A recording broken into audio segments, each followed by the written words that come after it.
as you know, per usual, got to get the Periscope feed going. And then we are ready to roll, ready to go. We got a couple things on deck for you guys. One thing is the Conor McGregor. I'm sorry, Mayweather, because he's the A side.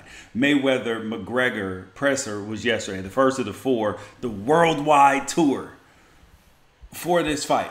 A lot of people weren't in on this fight at first. I've been in on it since the beginning because this is going to be one of the greatest spectacles in boxing. Regardless of what happens in the fight, you're going to get your money's worth. They've already gotten so many people already who said, oh, I'm not forking over $100 for this. Yep, after the first presser, they're in. After the Conor McGregor pinstripes with the FU on it, yep, they're in. Conor McGregor talks a good game. Mayweather talks a good game as well. But few people got a little upset because I said that Mayweather and McGregor are the same as Donald Trump, President Obama, and LeVar Ball. And the last thing we're going to talk about is I made a big mistake with my kid. We're going to talk about that. So, but the McGregor Mayweather presser, it was good as advertised. So many boos for Floyd. I mean, probably like 95% of those boos or the noise for Floyd was boos.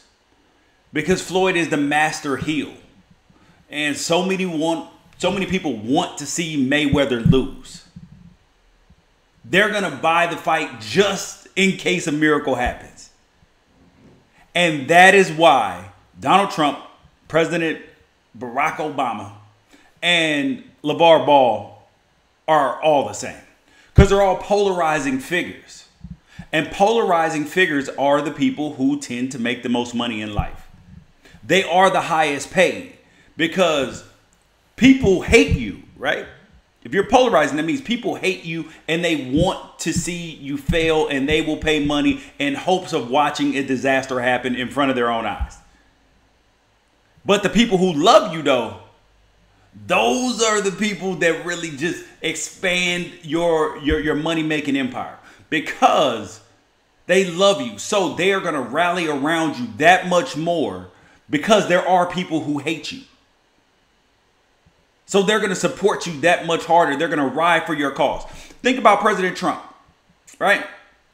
There's a faction of people who despise him, think he is the worst person alive, the worst human alive. There's a faction of people that think he's the savior, that he's going to MAGA, that he's going to make America great again. And then there's a portion that, I don't know, kind of riding the fence, kind of think some things about one thing and they're still kind of undecided. But the reason why he's able to stay in power and keep his base and to stay strong is because there's people who hate him, and then it makes the people who love him and support him that much stronger and much more vehement in their defense of him. Same thing with President Obama. Some people hated him because he was a black president. Some people hated him like Donald Trump because they said, oh, he wasn't born in America, the birther thing. They hated him. So what did people who supported Obama do? They rallied around him even harder because he's polarizing. LeVar Ball with the Ball family. So many people, I've already brought up how they have more hate for them and people are rooting for them to fail even more than people root for LeBron James to fail. Same way with the Ball family. They're polarizing. They're on WWE, every sports channel. Where do you find NBA Summer League games? On NBA TV. Where do you find Lakers Summer League games when Ball is playing? On ESPN. That's where you find them.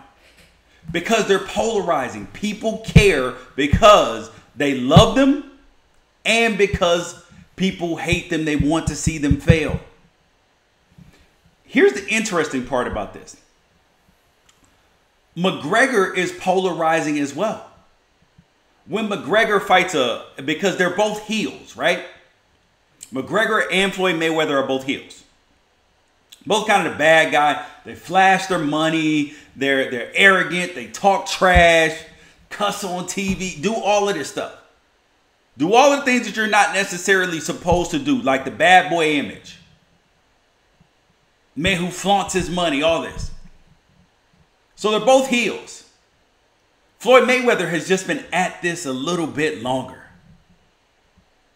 And people, the reason why people hate Floyd Mayweather so much, for a few reasons. First of which is winning fatigue. What is winning fatigue, you might ask? It is when people literally get tired of seeing you win, so they want you to get a little dustied up. They want you to get a little mud on you before they can root for you or want you to succeed. LeBron went through it. He was the golden boy, the chosen one. The Golden State Warriors have been through it. Kentucky basketball has been through it. Get all the recruits. My former radio partner, Brett Winterville, he used to say, "Oh man, I like my teams to get a little scratch and dent on them. I like them to get a little muddied up. I want them to lose in the finals. I want Golden State to lose just so they can get a little dirty. Then I can root for them to win again. I'm tired of seeing Kentucky win." He's not the only one. I've heard other people say this same thing, that they have winning fatigue. They're tired of seeing Duke on top in college basketball. They're tired of seeing Alabama win. They want to see somebody else win. Give somebody else a chance. That's winning fatigue. That's part of the reason why people hate Floyd. Conor McGregor's lost. So he lost to Diaz the first time. So he's got a little muddy on him. He's not perfect. So it could go bad. The other reason is because money makes people jealous. Conor and Floyd both flaunt their wealth. Guess what? Who's got more though? Floyd's got more. He's got 811 cars, carrying around $100,000 in cash, buying $100,000 bags, wearing jewelry so bright that you can't see the time on the watch. That makes people a little bit jealous because hardworking Americans, people who go to work every day, bust their ass every day, they don't have that same privilege. They don't have that same affluence. So yes, that breeds a little bit of jealousy as well. Another reason, race. Part of it's a black-white thing. Portion of whites don't want to see a black man win. Portion of blacks don't want to see the white man win. Americans root for the American. Foreigners, they want the American to lose, and vice versa. So there are a bunch of reasons why this fight is so polarizing. There's a bunch of reasons why people hate Floyd, why they love Floyd, why people hate Conor, why people want Conor to win. But you will get your money's worth. And then there's the portion of the country who just wait for people's downfall, the way you can get good laughs and good conversation at the barbershop or at the picnic from internet material and memes. There's that faction of people as well. But either way, I'm in on this Conor McGregor, Floyd Mayweather fight. Because think about it. Yes, you're going to have to pay $100 for the fight. But these press conferences you're getting for free. The 24/7 or the night before, the day before, 2 weeks leading up to the fight, you can get that for free too. So you should actually be happy, right? You're going to get your $100 worth. Like, this is not like the old Tyson fights where you had to be there for the first round or this one was going to be over. And then you might miss it and you feel like you wasted $50, $60. You get weeks and weeks of this. You get press conferences on TV. You get Twitter duels. You're going to get a chance to watch them work out. So you're actually getting what you're paying for. They're doing more work than the old boxers used to have to do. Thank you guys for joining me on Wrighster or Wrong, Unafraid. It's our show. Please leave comments. Please follow. Please share the feed. Yes, that would be good. The next thing up, though, is my kid, right? I made a big mistake with my kid, and I'm man enough to admit it. admitted it to myself a while ago, but as I've grown as a dad, like I've changed a lot because, you know, there's a difference. So if you had a good parent, they all were broken in some kind of way, and they learned how to do things better as each generation went on. So my dad didn't necessarily have a great relationship with his dad. My relationship with my dad is good. But here's what's weird, is that we talked about a lot of things. We've been very, very close. But even as in growing up, right, you had things that we did do, things that we didn't do. And growing up in the South, you weren't allowed to ask why a lot. Like, it was do as I say, and that was it. And a lot of that had to do with protecting kids from what was going on in those times, especially if you were an African-American kid.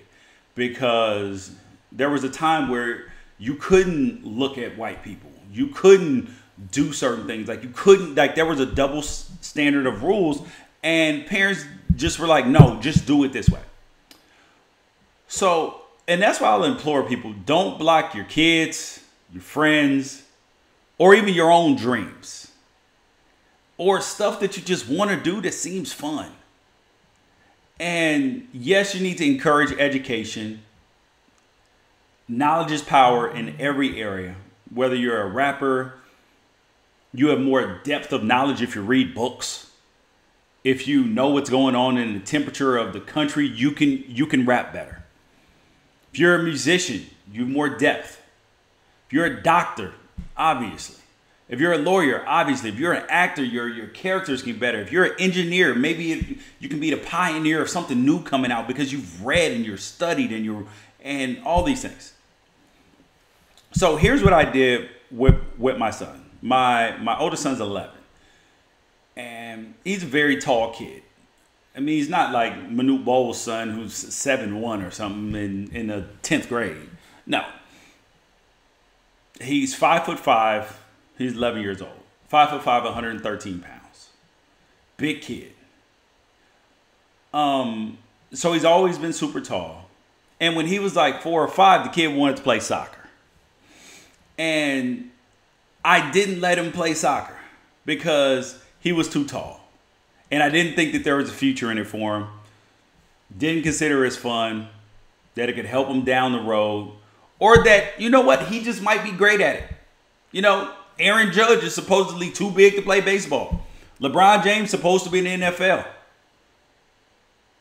Maybe my kid who might be 6'5", 6'7", I was like, he's gonna be too tall to play soccer. Let's get him into something that's more conducive to his skill set, to his height. And now it turns around, I feel bad for that. Because I'm like, man, I was a dream killer. Mind you, it wasn't like the kid at 4 or 5 was going to go be Pele or something. He just wanted to go have fun. There was plenty of time for him to do everything else. But nope. Not Dad. Dad had to be a dream killer.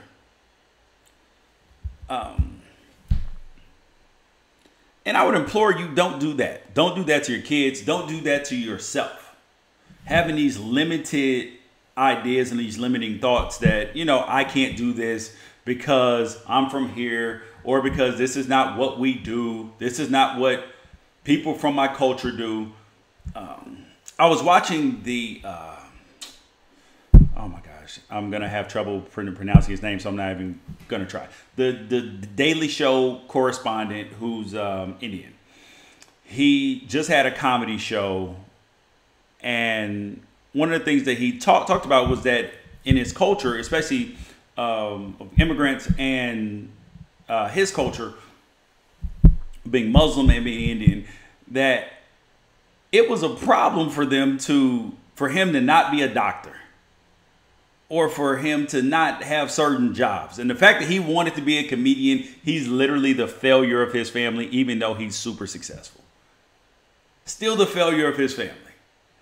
And he talked about how all these limiting beliefs put us in a bad place because we think, oh, I shouldn't do this. I shouldn't marry this person because they're white, black, tall, short, red, yellow, whatever it is. Maybe I shouldn't chase my dreams because it's not practical. No. I love the quote that says that when somebody says, what do people do on their deathbed? Do they reminisce on all the things that they shouldn't have done and blah, blah, blah? No, they talk about all the things that they wish they had done. They wish they had gone for it. They wish they had took the Tim Tebow and just been like, you know what, the hell with it. I don't care if everybody thinks I can't play baseball. I'm doing it anyway. I don't care if anybody thinks I can't be an engineer. I'm going to go do it anyway. I had another limiting belief. My friend DJ Splice, who is one of the coldest DJs out there. Mind you, I came from Memphis, Tennessee. My idea of things was not always correct when I was younger. So I'm in, I think, 9th grade.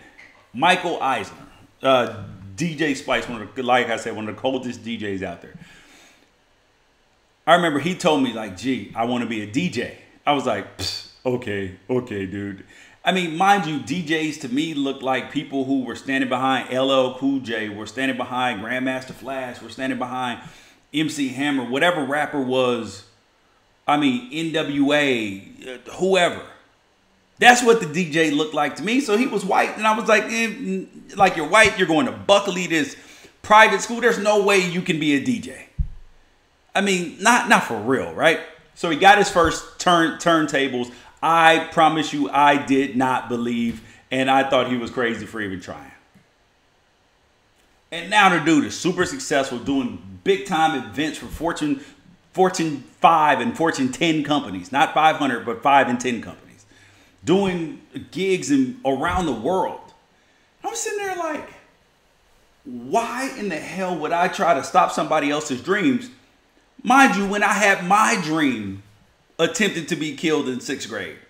My teacher at that point in time, she told me, she said, she asked me what I want to be. I said I wanted to be a businessman. Well, I wanted to be a professional athlete and a businessman. Mind you, at that point in time, I did not have the body of a professional athlete.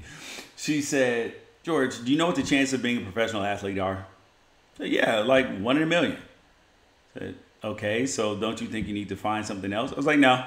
And then she wrote me a letter saying that, saying that don't limit people's beliefs and all that. So I say all this to go into Simone Biles. Tonight is the ESPYs, and she's going to be honored.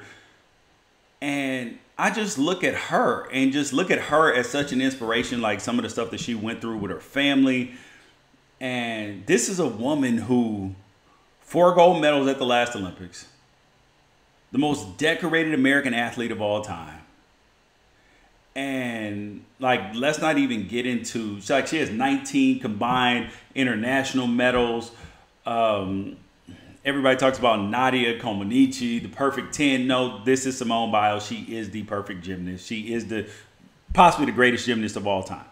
Difficulty off the charts, execution immaculate. She's just captivating. And when we were watching the Olympics last year, my daughter was 5 years old at the time, and she said, Daddy, she was watching Simone Biles, and she said, Dad, I want to go do gymnastics. I want to go be in the Olympics. This is what she told me at 5 years old. I was like, okay. But I didn't really put a whole lot of stock into it because I was like, man, like my family, we don't know anything about gymnastics. We're like baseball, football, basketball family. Know all these, know these well. But gymnastics, like that's not. And my wife talked to me about it. And so I took her to a class, and turned out she was really good at it. She's not good at stuff with throwing and catching balls, but, well, I'm actually happy about that, but I shouldn't have made this joke right now. She has really good balance. She's strong. She can jump, all these things. And when she told me that, my initial thought was, okay. And then I thought back to the soccer incident. I said, you know what? Under no circumstances am I doing this again. My kid wants to do gymnastics. We'll try that out. She wants to go play badminton. Try that out too. She wants to go swimming. We could try that too. Just because of the things that I knew the best, that doesn't mean that my kids are supposed to be doing that. I played the saxophone, played the piano, played the drum, the big bass drum when I was young.